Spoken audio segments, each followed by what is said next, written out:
For the last 200,000 years, 1 million horseshoe crabs have been coming here for spring break. Eager to breed, it's a massive, primordial mosh pit.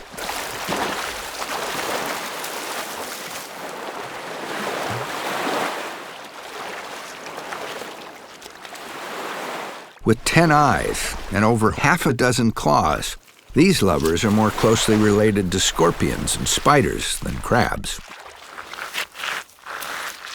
The larger females haul their way up the beach, dragging a train of smaller males. She lays hundreds of eggs in the sand. The males fertilize them as she pulls them along. Within weeks, billions of alien babies will hatch and swarm to the surface.